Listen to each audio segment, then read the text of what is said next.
In my previous video, we discussed about the zeroth law and the first law of thermodynamics. Now, let us talk about the second law. Actually, there were certain limitations of first law of thermodynamics, since it cannot provide any information about the feasibility of a process. That is, it cannot tell whether water can run uphill itself, or whether heat can flow from a cold body to hot body, etc. So it does not serve the whole purpose. So second law came into existence and it answers the question which were remained unanswered by the first law.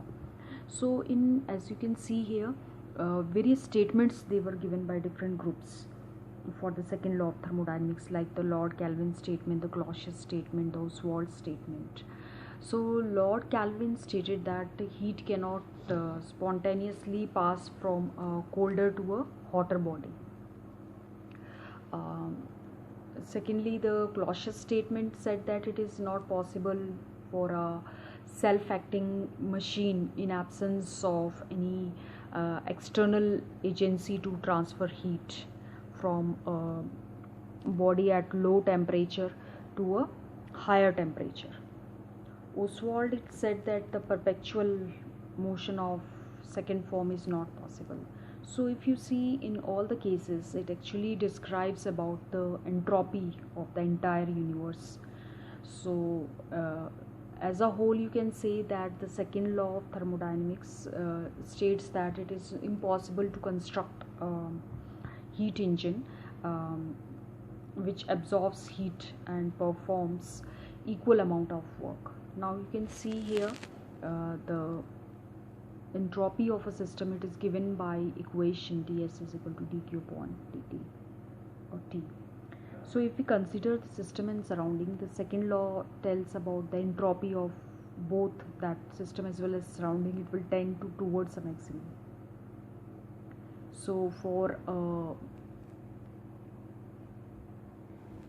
reversible process, we can write a combined expression of the first and second law of thermodynamics.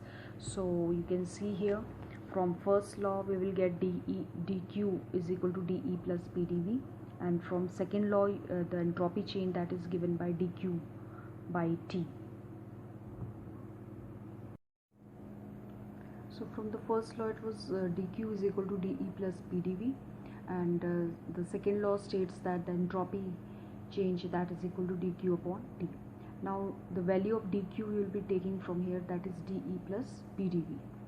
So ds will become dE plus pdV upon T, or cross multiply it, TdS will be equal to dE plus pdV.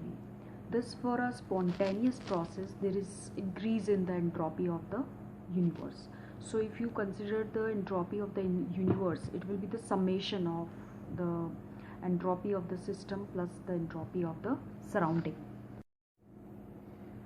Now let us talk about the third law of thermodynamics, which was given by Nernst, and it states that the entropy of all perfectly crystalline solid may be taken as zero at absolute zero of temperature. So at absolute zero there will be least disorder, or in other words you can state that every substance is having a finite positive entropy, but at absolute zero of temperature the entropy may become zero, and in fact it becomes zero in case of perfectly crystalline solid. So you can find out the entropy of a substance at different temperature as per this equation, where entropy change is given by this is the entropy at a particular temperature, and this is the entropy change at 0 Kelvin. So that will be equal to the summation of Cp by T dt. But since according to third law, delta this S naught, that will be 0. So you can see this equation, that is delta S is equal to S minus S naught. So it is integral of Cp upon T dt, where Cp is the heat capacity at a constant pressure. So value of integral can be calculated graphically also by drawing the graph of Cp upon oblique T against temperature.